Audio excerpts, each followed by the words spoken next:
Hola a todos, muchas gracias una vez más para sumarse al ciclo de charlas Industria y Academia.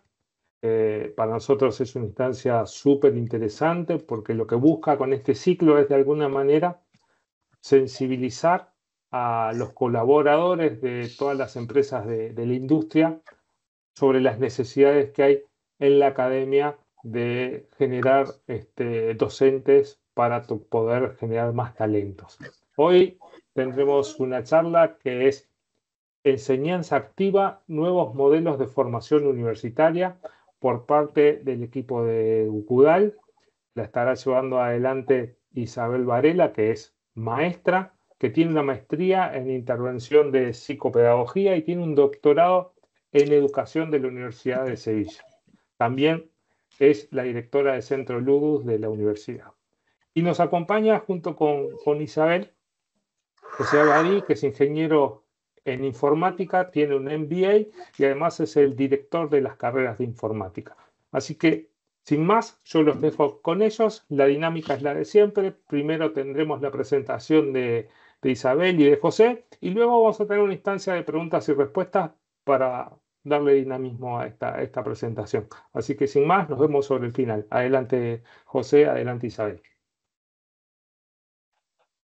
Bueno, buenas tardes. Es un gusto estar acá con todos ustedes. Vamos a ver, tratando de contarles un poquito la experiencia y la mirada que tenemos sobre la docencia universitaria hoy. No sé si José quiere saludar ahora. ¿Cómo están? Bueno, un gusto. Cuando cuando se nos planteó este desafío con Isabel de venir a conversar con ustedes, era un poco qué proponemos, qué podemos hacer distinto, ¿no? Y la verdad es que se nos ocurrió, ya que tenemos el Centro de Teaching and Learning, Ludus, acá en UCU, que somos muchos, ¿no? Pero Isabel y su equipo están como continuamente tratando de cambiar la cabeza de los profes universitarios, venir a contarles un poco eso, ¿no? No hablar tanto de temas técnicos, porque todos ustedes trabajan en diferentes lugares, con diferentes tecnologías, con diferentes procesos, y lo distinto, o capaz, lo que los aleja, es un poco el miedo o esa forma que ustedes veían a sus profesores cuando cursaron grado, y ahora es diferente. Entonces, nada, tratar de contarles un poco de en qué estamos y cómo trabajamos acá, como para tratar de contagiarlos y que tengan ganas de venir a la clase también, ¿no? Bien, un poco como decía José y en la presentación ya quedaba claro. Yo de la parte tecnología soy usuaria. La parte más tecno la puede contar José y el aterrizaje a las carreras. Yo les voy a contar la docencia universitaria. Y aquí vamos.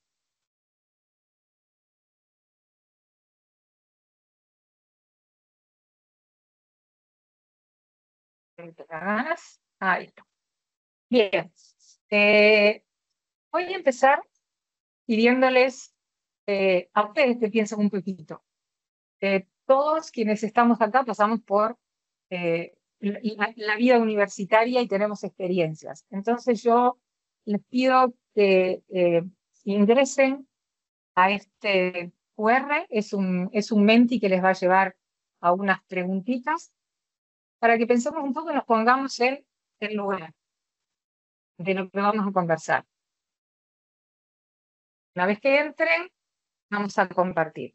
Avísenme cuando, si pudieron entrar, me hacen dedito para arriba. Bien, yo voy a salir un momento de aquí. Si no pudieron entrar, no se preocupen porque se va a poder entrar de otro lado una vez que lo empiece a compartir. Yo voy a compartirles ahora el propio Menti.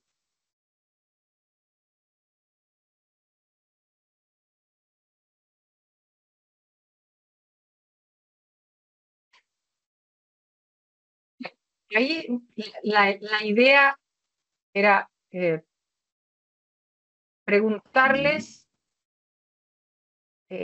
esto, todos tuvimos algún profe en la universidad que nos marcó. ¿Qué cosas hacía? ¿Qué cosas recuerdo yo de ese profesor? Así con palabritas.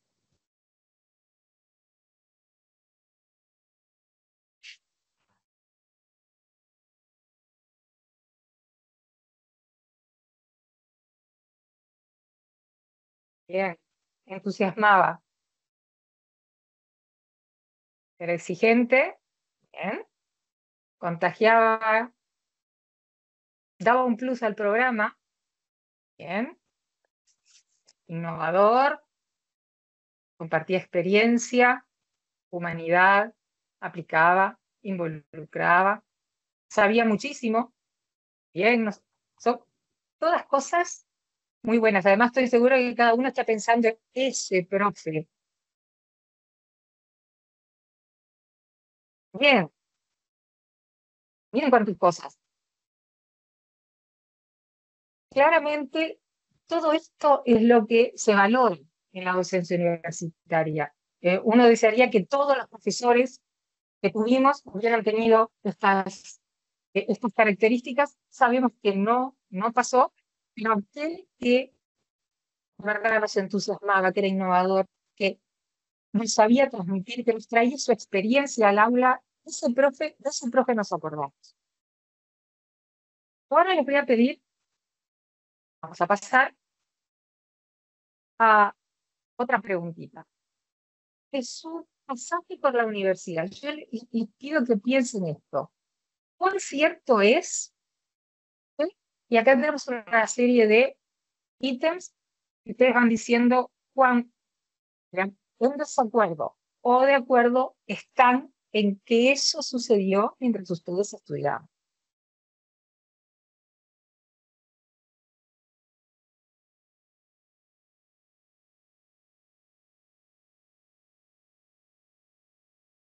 Wow.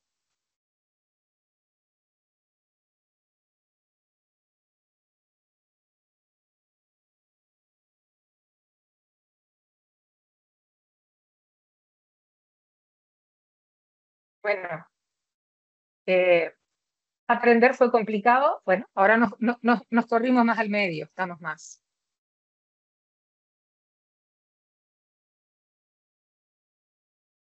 Qué bueno que los profesores sabían mucho, bastante.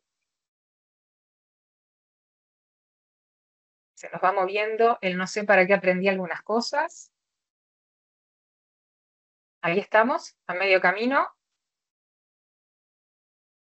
Los profesores no sabían enseñarnos, ahora se está corriendo.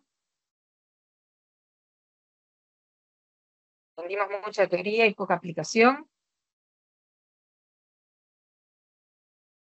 Bueno, si este es el escenario, no suena mal. Aprender fue complicado. A ver, aprender no es algo que se regala. Aprender supone esfuerzo y porque probablemente yo he tenido momentos complicados, más complicados que otros. Nosotros ya aprendí algunas cosas y ahí estamos en equipo. Seguramente algunas cosas sí teníamos muy claro porque las estábamos aprendiendo y otras no tanto. Los profesores sabían mucho, esto está bueno, 1.8 de 5, puede estar mejor. Los profesores no sabían enseñarnos y ahí estamos a la mitad. Seguramente había unos profes que sí sabían, esos que ustedes identificaron, que recordaron en la vida posterior, seguramente eran listos. Y aprendimos mucha teoría y poca aplicación hasta ahí junto con lo que sabían los profes. Bueno, ahora vuelvo a la presentación y les voy a contar lo que sabemos nosotros de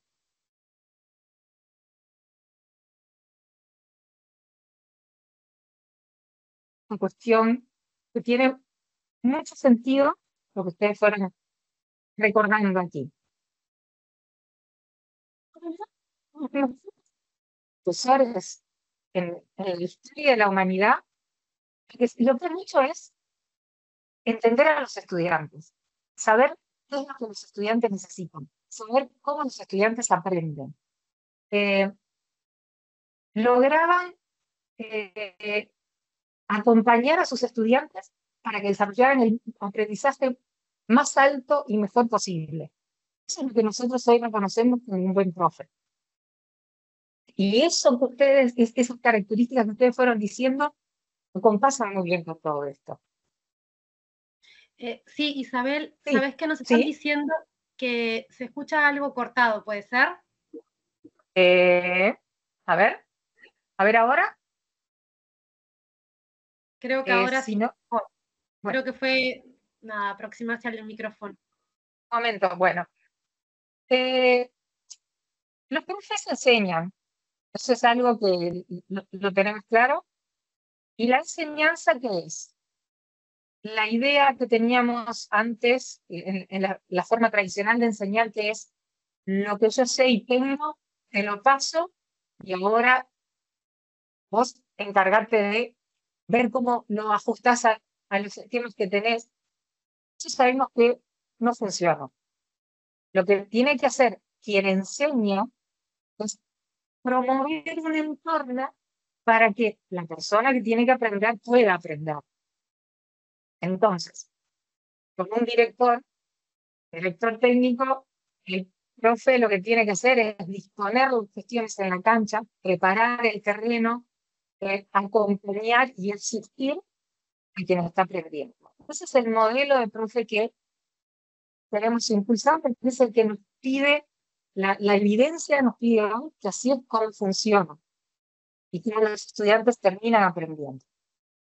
Entonces, los docentes tienen que saber cosas y tienen que poder hacer cosas. ¿Para qué? Para que los estudiantes aprendan. Eso es, de una manera muy simplificada, lo que tiene que suceder en las aulas universitarias, sin duda. A nivel de la universidad, el profe universitario sabemos que tiene estos dos componentes.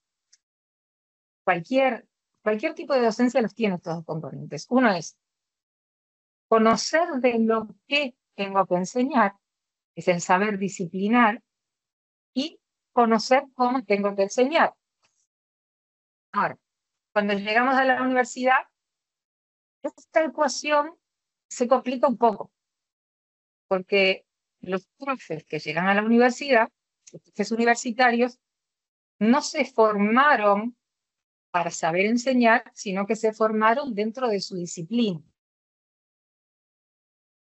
O son veterinarios, o son toda una gama de profesiones en la que saben mucho, y por eso se les invita a ser profesores universitarios o buscan ser profesores universitarios. Entonces, lo conceptual disciplinar es lo que ya traen. Lo traen gracias a su desarrollo académico, su desarrollo profesional, que tienen experiencia, porque traen el mundo a la universidad. Pero por otra parte, estrategias de enseñanza es lo que hay que brindarle al profesor universitario para que de verdad pueda ser ese director técnico que veíamos hoy. Pues el profe universitario, cuando empieza a trabajar en la universidad, primero que nada, apela su experiencia como estudiante. Fue una persona que ha transitado por tantos años de estudios de la educación obligatoria y luego la universitaria, tiene mucho conocimiento de cómo funciona el guión, el aprendizaje. Entonces utilizan esa experiencia para responder a las demandas de los estudiantes. Creo que tiene algunos problemitas. Primero, un profe universitario que apela a su experiencia, sí. ¿Sabes que se vuelve a cortar, digamos, el audio? Tal vez mucha cosa abierta, que se cuelga la conexión. porque de verdad se dificulta. Pero voy a ser... Apagar la cámara, capaz. ¿Sí? ¿Me voy yo? Espera un poquitito. A ver ahora si me escucha mejor. Ahora sí, mucho mejor. Sí, se escucha mejor. Bien. Bueno, el curso universitario, como les estaba diciendo, apela a su experiencia como estudiante y intenta modelar la docencia de acuerdo a lo que él vio ser sus profesores. El problema que tiene eso es que cuando nosotros somos estudiantes, vemos la parte de arriba del iceberg. No vemos todas las otras cosas que tiene que hacer un profesor. Vemos un profesor en el aula. No sabemos cómo planifica sus clases, no sabemos cómo decide los ejemplos que trae, cómo decide las situaciones que va a preparar a los estudiantes, los pasos que busca. Todo eso no lo vemos. Entonces, intentamos funcionar en la docencia universitaria con ese pedacito que veíamos del curso. El otro problema que tiene es el actuar desde la experiencia, es que el tiempo ha ido pasando. En pocos años la educación ha cambiado mucho, los conceptos en educación han cambiado mucho. En pocos años los recursos de los que disponemos también cambiaron mucho. Entonces, el modelo que tenemos de profe es un modelo de hace unos años, no es el que quizás se necesite hoy. Los estudiantes no son los mismos, muchas cosas han cambiado. Entonces, ¿cómo hacemos para afrontar estos dos problemas con la búsqueda de la mejor forma de enseñar? Entonces, ¿cómo intervenimos para que los estudiantes puedan de verdad desarrollar aprendizajes? Eso es lo que queremos. Y acá es donde yo les decía, el paso del tiempo llevó a cambiar el modelo de enseñanza. El modelo de enseñanza tradicional es este. Hay algo que tengo que enseñar. Tengo que enseñar este concepto, tengo que enseñar este procedimiento, y es eso en lo que me enfoco. Los contenidos que tengo que transmitir es lo más importante. Las clases tienden a ser unidireccionales. Las propuestas de clase se organizan en base a esto, a transmitir, y se enseña las certezas. Esto es así, esto es de esta otra manera, y no hay demasiada discusión. El modelo educativo actual nos lleva a este cambio de paradigma. La meta en un proceso de enseñanza está en que el estudiante aprenda y en buscar las estrategias para que esto se logre. El foco no está tanto en los conocimientos que quiero transmitir, sino en desarrollar competencias, formas de actuar en el estudiante que lo acerquen al profesional que queremos que sea. Las clases tienden a ser interactivas. El estudiante tiene que entrar en el juego, tiene que disponerse a. Las propuestas se centran en el desarrollo de aprendizajes y no en el pasaje de información. Y la forma de enseñar entiende que las certezas no es algo con lo que se mueva el mundo de hoy. Entonces tiene que estar abierta a que haya incertidumbre, a que lo que aprendemos hoy quizá mañana deje de estar. Es la nueva idea de cómo enseñar. ¿Qué es aprender? Porque si enseñamos para que el estudiante aprenda, vamos a pensar un poquito qué es aprender. Aprender es que quien está aprendiendo se transforme. ¿Sí? Y lo que buscamos es que se transforme a largo plazo, que adquiera capacidades, formas de hacer las cosas, conocimientos, que le perdure, que los va a necesitar. Lo que cambia es el conocimiento que tiene la persona que está aprendiendo. Una persona, luego de pasar por un proceso de aprendizaje, ya no es la misma. Cambió. Y en realidad eso que cambió es algo que no podemos ver. Lo que podemos es proponer situaciones en que nos pueda demostrar cómo cambió. No lo podemos ver, porque deberíamos tener que mirar adentro de su cerebro. Y lo importante de esto es que ese aprendizaje sucede gracias a experiencias que vive la persona que está aprendiendo. Y ahí es donde entra la lógica de cómo disponemos el curso, cómo disponemos la clase, qué propuestas le damos, porque la experiencia que viva el estudiante es la que va a hacer que desarrolle aprendizajes.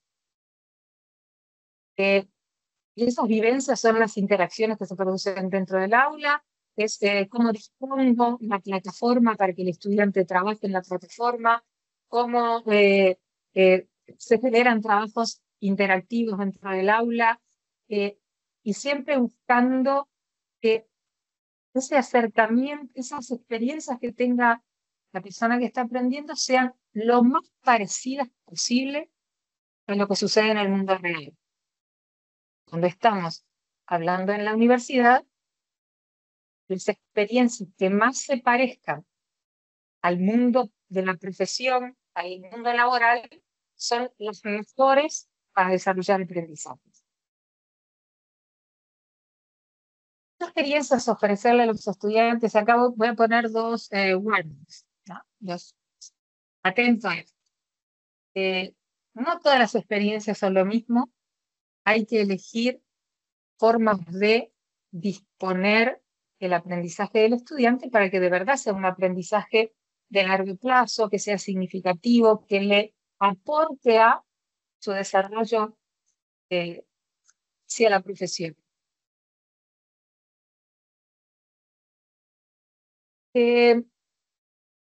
Lo que quiero contarles, decirles acá, es que muchas veces se piensa que hay un método para enseñar y yo replico el método, y si replico un método, hay algunos que tienen muchas creencias, que eso los vamos a ver en un momentito, que tienen mucho empuje y nos dicen, bueno, si utilizas esta metodología de enseñanza, si los estudiantes van a aprender. En realidad, lo que podemos decir desde el mundo pedagógico es que no existe un único método que sea bueno para todos los aprendizajes. Hay diversidad de metas que queremos que logren los estudiantes, hay diversidad de estudiantes, hay diversidad de disciplinas. Entonces, pensar que hay un único método es complicado. Entonces, ahí se nos complica a los docentes. No tenemos el guión todo cerradito, tenemos que ir buscando. La otra cuestión que les traigo para recordar es que es cierto que el estudiante construye su aprendizaje y entonces ahí hablamos de aprendizaje activo, de metodologías activas, de enseñanza activa desde la propuesta del profesor. ¿Qué quiere decir esto?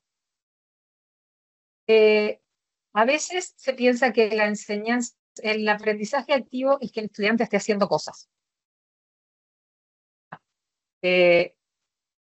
Muchas veces el estudiante tiene que hacer cosas, eso es así, es necesario. El estudiante tiene que involucrarse con el objeto de aprendizaje y tiene que hacer cosas con él. Pero ese hacer no siempre es un hacer físico. El hacer que se le pide al estudiante en la enseñanza activa es un hacer cognitivo. El estudiante tiene que pensar activamente sobre el objeto de aprendizaje. Y ahí es donde entra toda la gama de posibilidades que los docentes le ponemos para que mastique ese contenido, que lo use, que ensaye, que intente, que se equivoque, que vuelva a ensayar, que lo comente con los compañeros, que lo analice, que todo ese tipo de propuestas que hacemos para que el objeto de aprendizaje esté recursivamente siendo utilizado por los estudiantes es el gran activo que le estamos pidiendo. Obviamente que hay formas más atractivas y motivadoras de hacerlo, que las vamos a ver ahora, pero en definitiva, cuando hablamos de aprendizaje activo, estamos hablando de esto.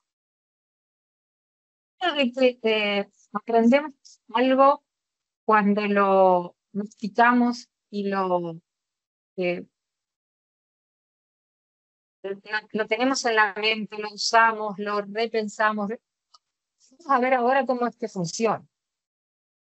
Yo les pido que, a ver, el que tenga un lápiz y un papel ahí a mano, que haga este intento. Que dibujen un billete de 20. A ver,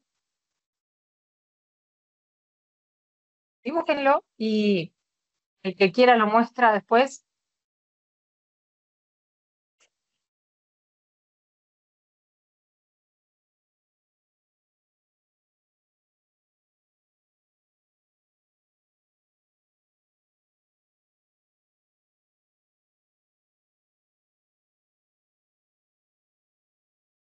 Tiene mucha cosa el billete de 20. Como todos los billetes. Bueno, ¿alguien ya ensayó algún?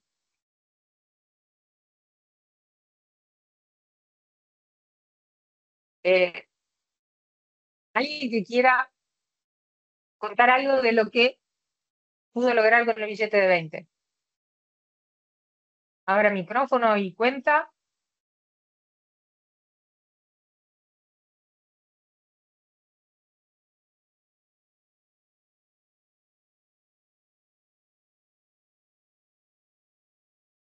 ¿El color del billete de 20?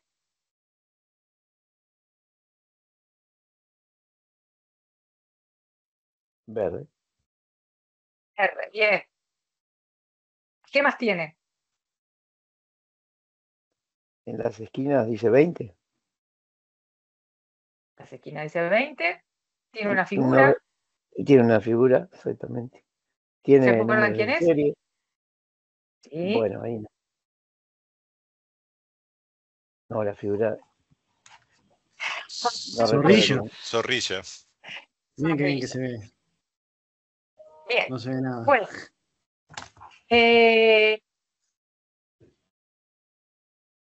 Al billete de 20 estuvimos todos expuestos muchas veces, muchísimas veces, a lo largo del tiempo. Sin embargo, nunca estuvimos enfocados en el billete de 20 como objeto de aprendizaje. Nunca nos pusimos a analizar el billete de 20. No hicimos un dibujo a mano alzada del billete de 20. No lo comparamos con otros billetes. Hicimos. Si hubiéramos hecho eso, seguramente nos acordábamos de muchas cosas que tiene el billete de 20 que nos pasó ahora, porque en realidad aquí lo tienen. A ver cuántas cosas invocan. Que acá lo más importante es volver. ¿No? ¿Y con quién se vuelve? Con Yamandú, con Carolinano. Claro. Creo que predominó el deseo o la identificación de Yamandú chance de ganarle a Vigado como carta ganadora. Bueno.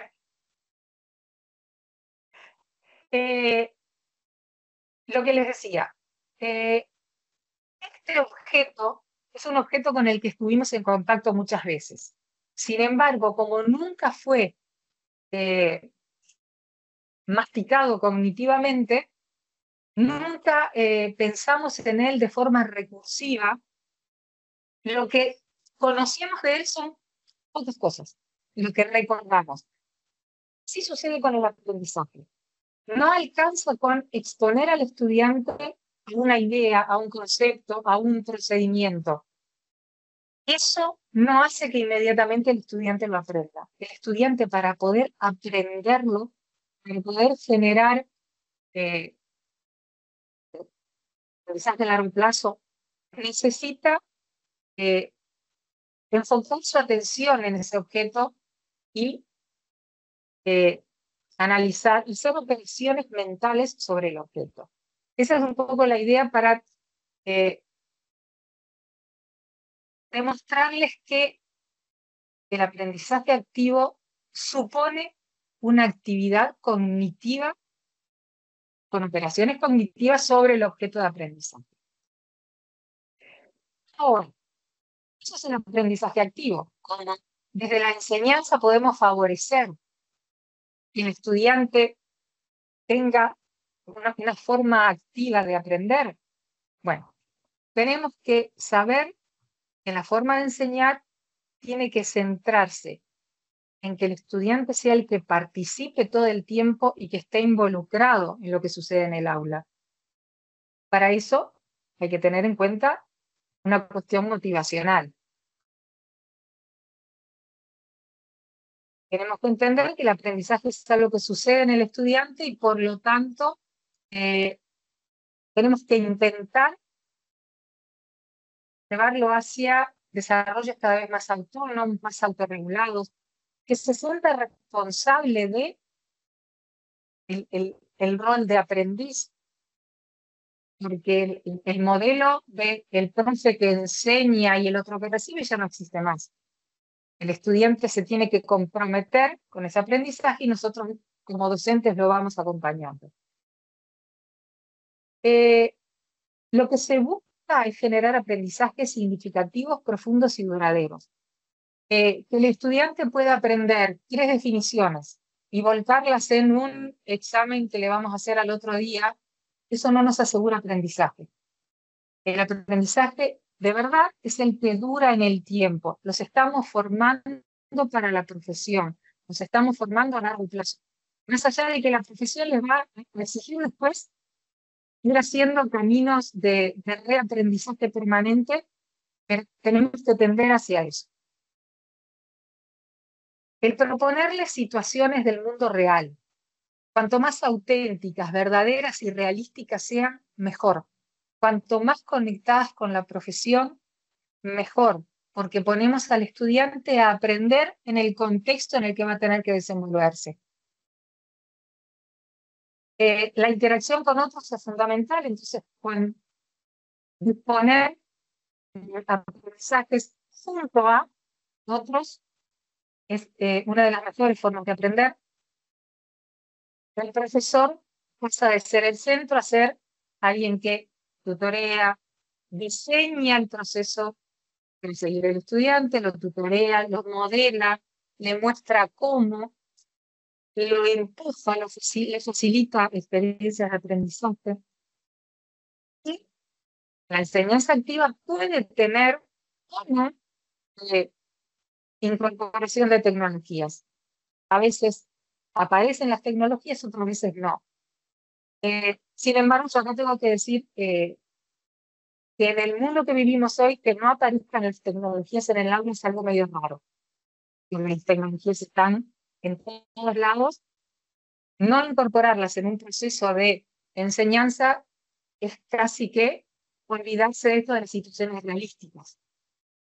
Los estudiantes estudien en el área que estudien, van a tener que desenvolverse en el mundo utilizando tecnologías, entonces traerlas al aula es parte de lo que tenemos que hacer.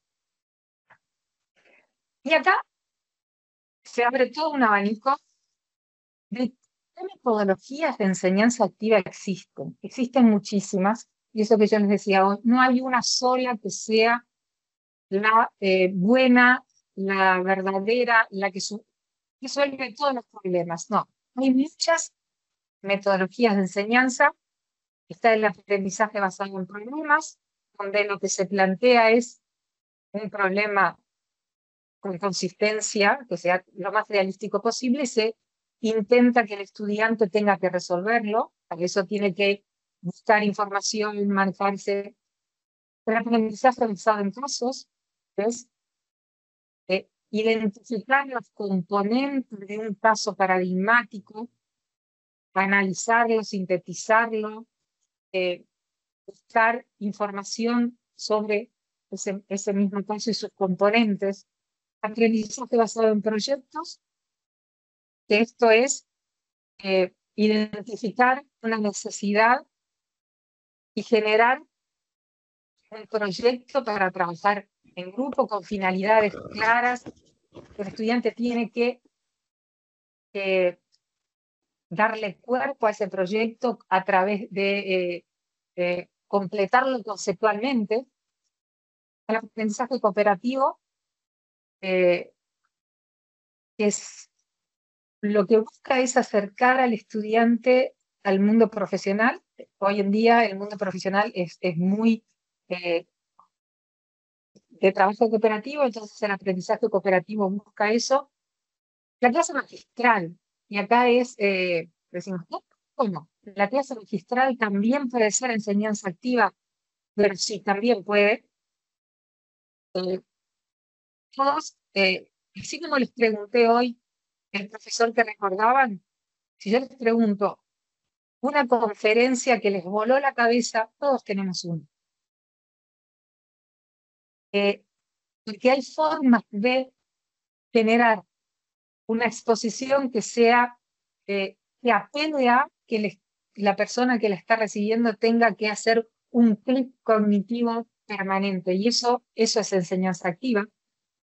La enseñanza directa, que hay que usarla en determinados momentos para explicar un paso a paso, una secuencia que tiene que ser de esta manera y no de otra. Imaginemos un cirujano que está enseñando a sus estudiantes de cirugía cómo hacer cerrar una herida. Bueno, eso tiene un procedimiento particular y eso hay que enseñarlo de esa manera. Y eso requiere enseñanza directa antes que el estudiante lo pueda realizar. Luego el juego como estrategia de enseñanza, que ya de por sí es motivador y que permite significativos, muchos contenidos, y que apela a lo motivacional. El juego siempre involucra la emoción y entonces es muy bueno incorporarlo.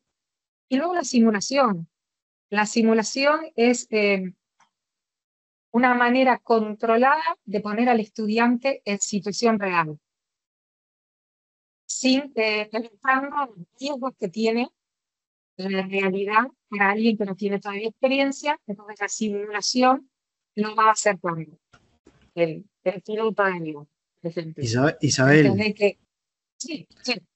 quizás ahora sí que ya se les dio como una intro a todas estas metodologías, Vale. podemos hacer alguna bajada, algún curso específico de la carrera y que les haga un poco más de sentido. Como quieras, dale. Yo salgo de acá. Sí, o seguir manteniendo ese cartón. Dale. Está bueno, tener ese slide. Bueno.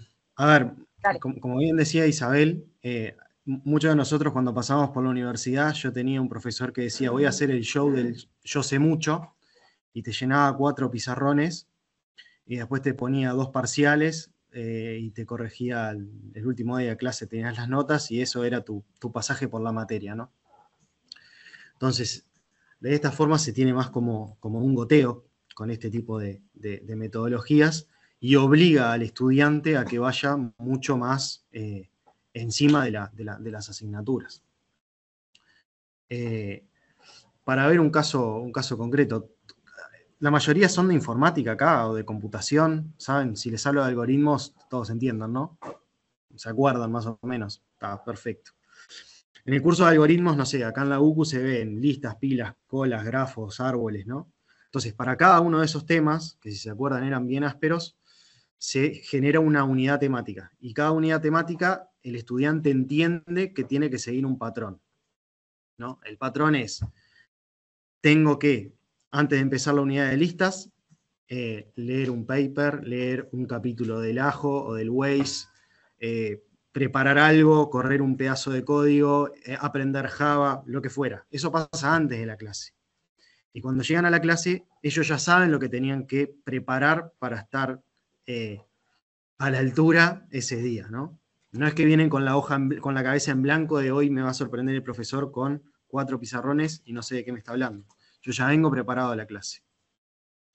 A veces les tomo un mini quiz, un mini cuestionario. Esto que les estoy contando es aprendizaje basado en proyectos, o TBL, Team Based Learning, que ahí no está. Que después se pueden como ir mezclando también, ¿no? Entonces ahí se les toma un quiz.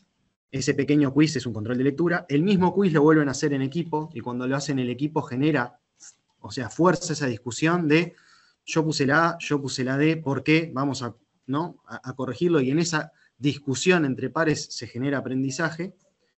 Y después en caliente vemos cómo está la temperatura del tema. Y ahí es donde entra el juego, lo que le llamamos una mini lecture o una mini clase magistral, que dependiendo del tema, como que hacemos un repaso por los temas más importantes, o que queremos hacer un énfasis, para que el resto de la clase sean trabajos de aplicación, ¿no? Y eso es un poco de simulación, un poco de juego, un poco de aprendizaje basado en proyectos, en fin.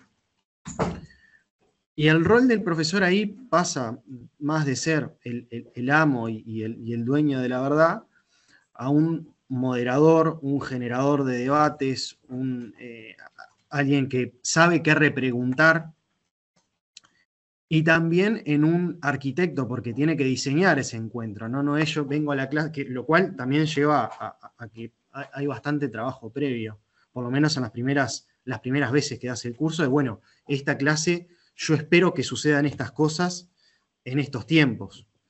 Y no es tanto vengo a hacer mi show, ¿no? Para parafrasear a ese profesor que tenía en grado.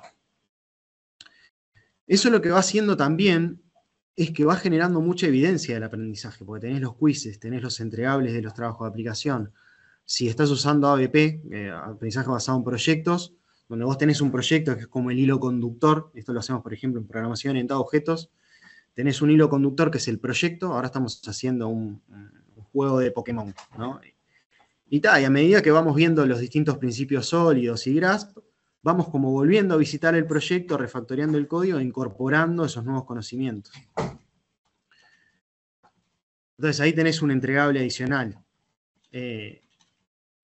Al final tenés como una foto, una sábana de notas que te indican bien qué competencia desarrolló el estudiante y cuáles no. También estamos hablando de grupos de entre 20 y 30. Con 30 ya es difícil trabajar con este tipo de metodologías, tenemos que apuntar a tener grupos chicos. Y en caso que queden dudas, siempre está la posibilidad de tomar una prueba de remediación o hacer un llamado oral al final y despejar dudas, pero no es tanto un examen, porque vos no le tomás de todo el curso, sino vas sobre lo concreto que fue donde lo viste flojo o te quedan dudas de estas competencias aún no las logró desarrollar o no los había desarrollado en ese momento.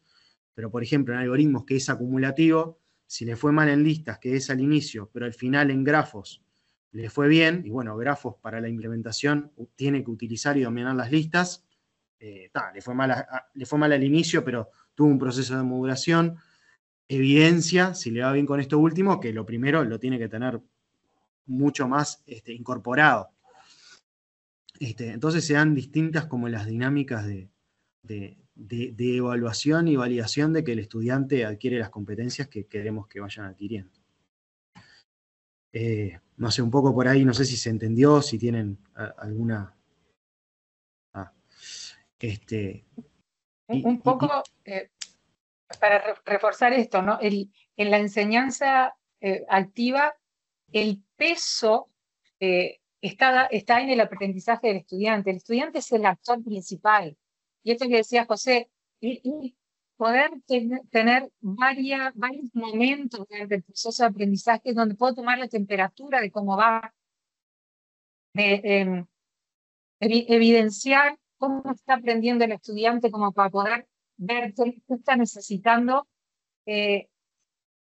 saca el foco el docente que me venía con todo preparado y armado, pero como bien dice José, no quiere decir que suponga que el profe hace poco y el estudiante hace poco. El profe tiene que disponer, hay un trabajo previo de diseño, de toma de decisiones, de búsqueda de materiales que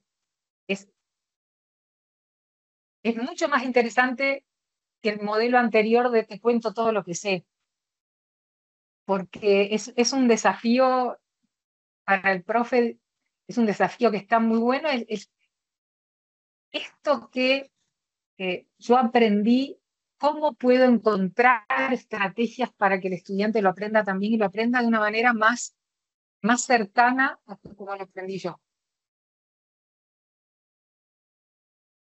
Por ahí podría agregar eso. Tal cual.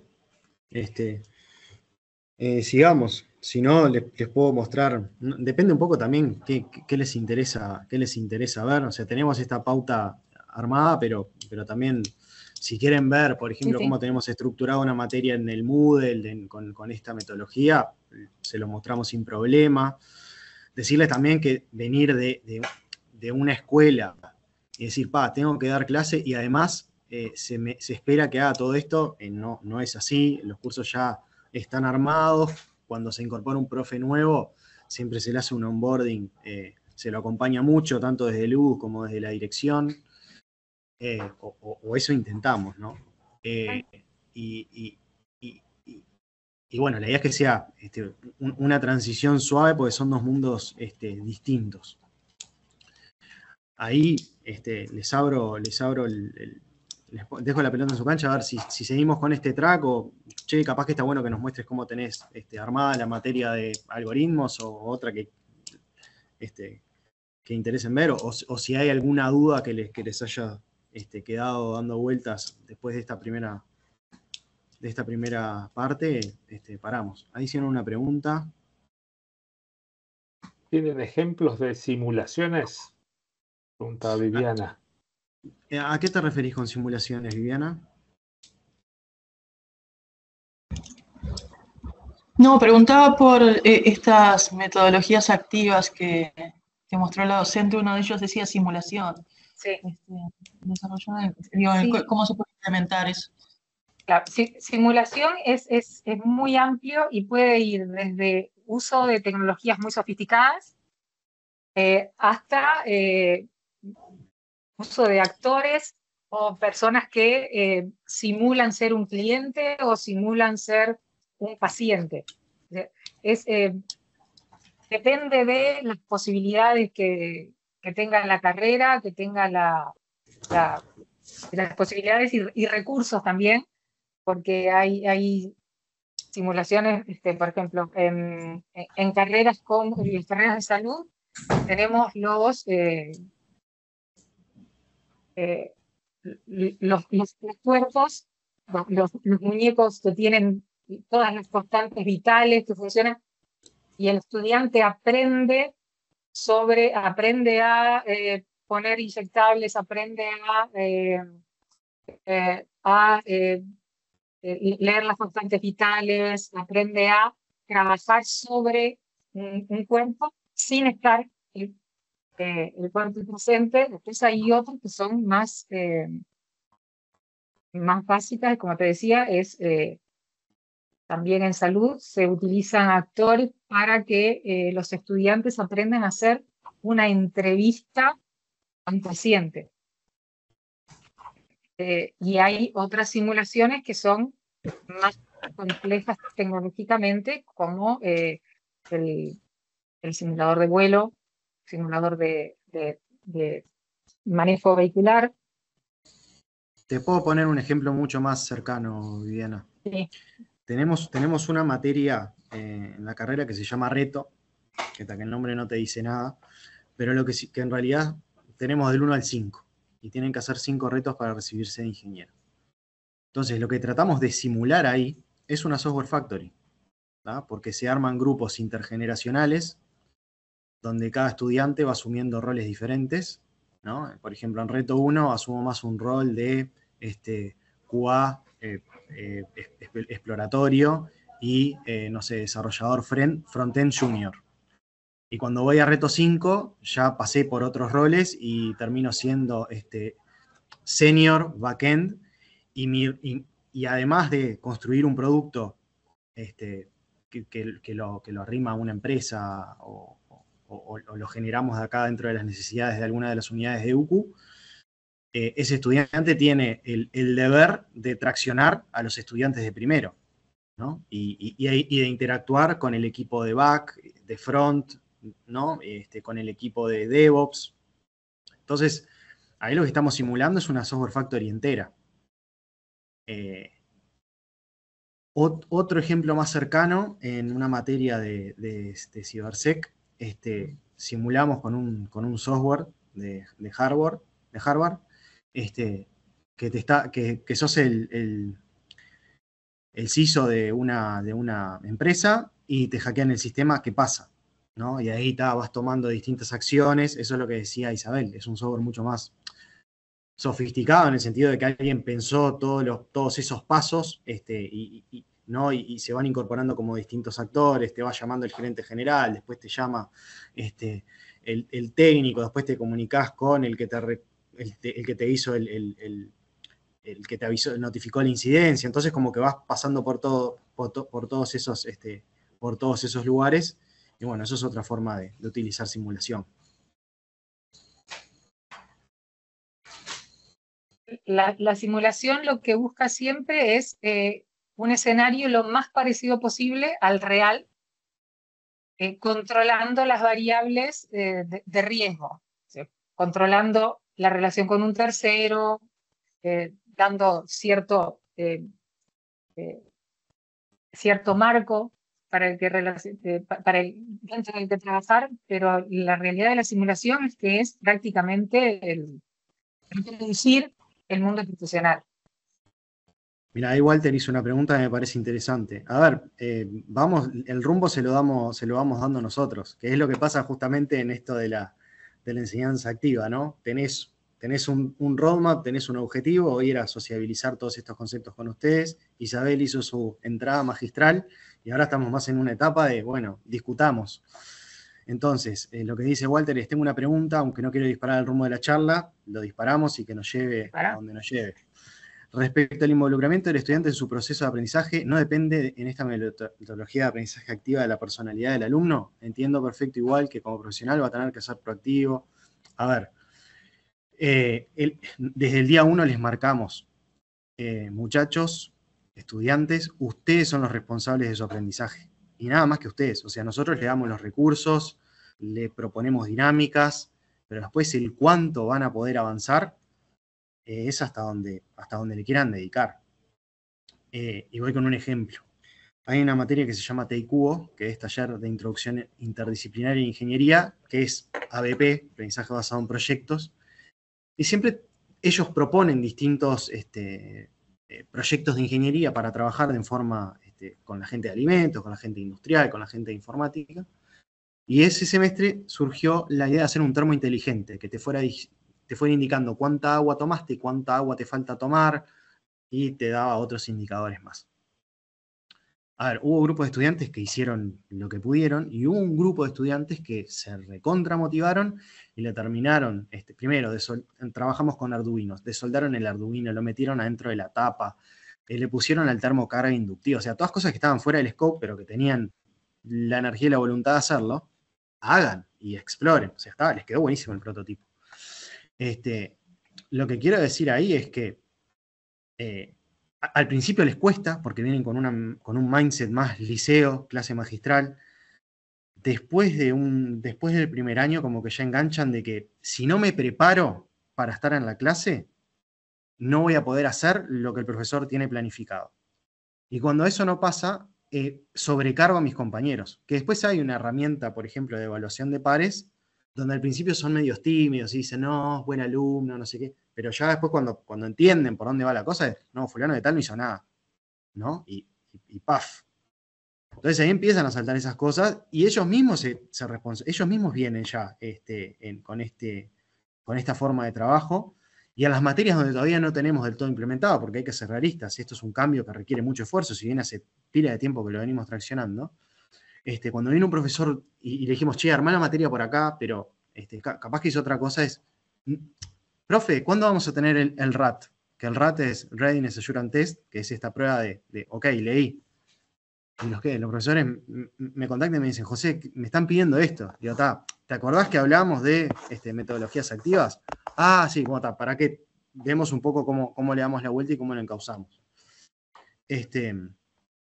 Así que, tratando de responder tu pregunta, al principio les cuesta, después se ayornan y entienden que es por ahí y hasta después te lo valoran. Cuando tenés un profesor que es demasiado magistral, te lo vas a notar.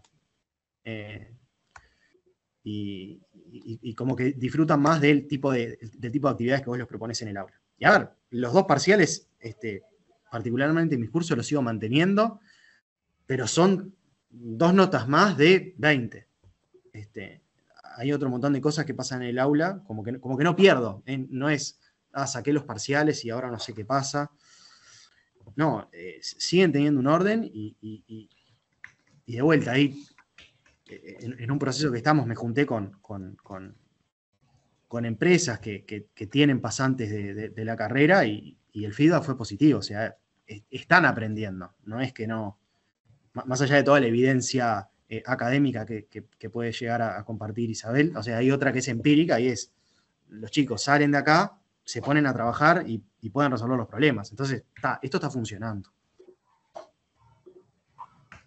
Sí, y Gracias. siguiendo el ejemplo que traía José, hay estudiantes que se desafían a sí mismos y intentan siempre ir más allá.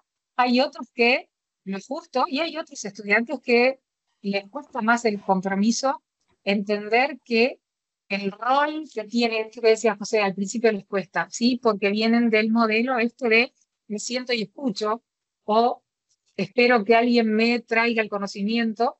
El conocimiento lo tienen que ir a buscar ellos, lo tienen que ir construyendo y entender que de esa manera se desarrollan ellos mismos. Entonces, cuando logran ese clic, se adquieren lo que se llama la motivación intrínseca. Ellos mismos quieren alcanzar el conocimiento porque saben además que les vale para el mundo laboral. Porque sí, como decíamos, y los ejemplos que traía José, lo que le vamos proponiendo se parece mucho al mundo laboral. Entonces, entender que si yo me hago de este conocimiento, de esta forma de actuar, de esta competencia, voy a valer después en el mundo laboral. Eso es parte de la acción. Bien. Apareció el tema recurrente, ¿no? Ahí Viviana pregunta, ¿qué política tiene UCO con respecto al uso de AI en las entregas?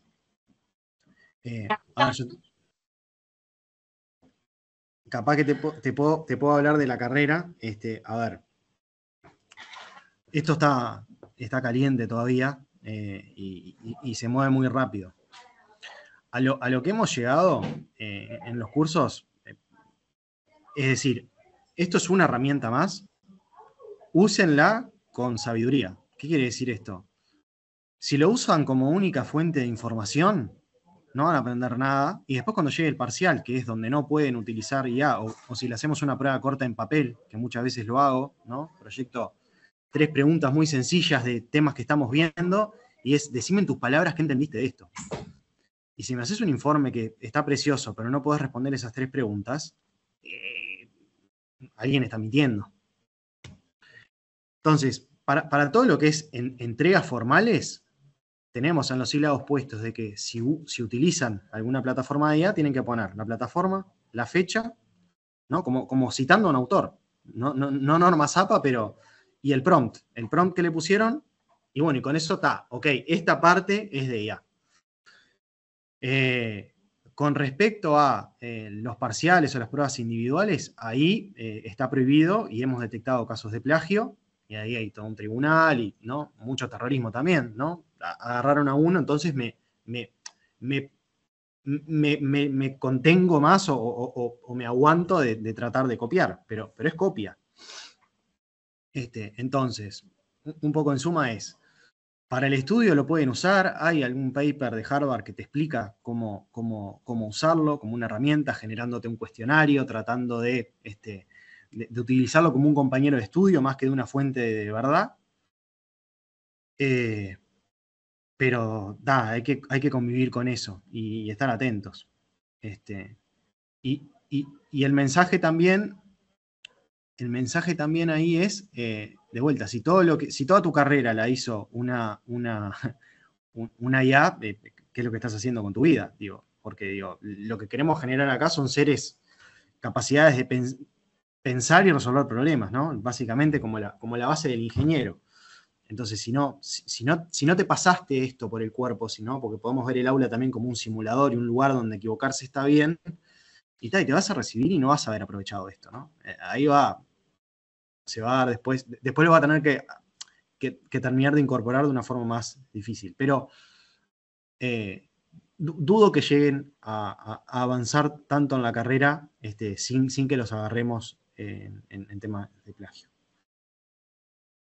Sí, acá desde la universidad no tiene todavía incorporado dentro de sus documentos y las formalidades el tema de la IA. Desde el equipo de Luz, que somos quienes acompañamos a los docentes, estamos terminando de armar un manualcito de orientación a los docentes. Porque una de las cosas que sí la universidad tiene claro es que no va a prohibir el uso de inteligencia artificial. La inteligencia artificial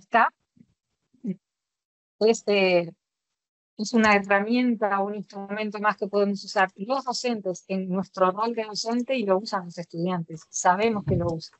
El tema es cómo lo incorporamos para que no sea un instrumento que utilizo para campear, sino que es un instrumento en el que me puedo apoyar para seguir desarrollando. Usted no lo sabía porque está todavía cerrándose el manual, pero en breve va a estar para todos los profes. En la lógica está, aprovechemos el instrumento y acompañemos a los estudiantes a utilizarlo como herramienta a favor de ellos y a favor de todos, para crecer como personas y no para la trampa. Es un poco por ahí. Y un poco lo que decía yo, la tecnología está. No tiene sentido ponernos antiparras y decir, bueno, no va a entrar en el aula, ya está. Entonces, ¿cómo la trabajamos? Esa es un poco la estrategia. Pero no hay nada oficial todavía dentro de la universidad.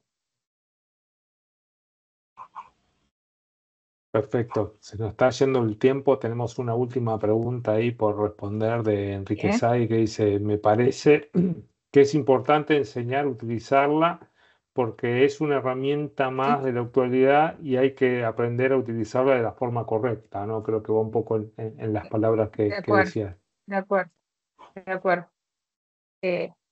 Aprovecharla en lo que se pueda. Exacto. Bueno, un mensaje de cierre para esta charla a todos nuestros asistentes. Isabel, José. Una cosita nomás les quiero decir esto. Pero,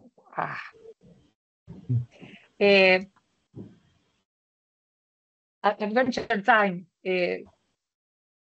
La docencia universitaria es una aventura y es preciosa.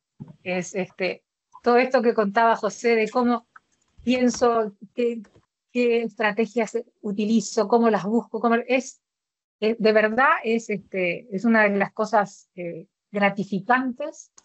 Es muy gratificante además ver a los estudiantes cuando logramos eso, que se enganchen y que no le tengan miedo a esto que nos estamos proponiendo y porque le quite el bichito de las ganas de acercarse a la docencia universitaria, no se va a arrepentir. Eso es lo que les quiero decir, nada más. Muchas gracias. José. Bueno, gracias a todos por quedarse hasta el final. Espero que les haya gustado la dinámica o la presentación de estos temas que quizás les eran muy ajenos.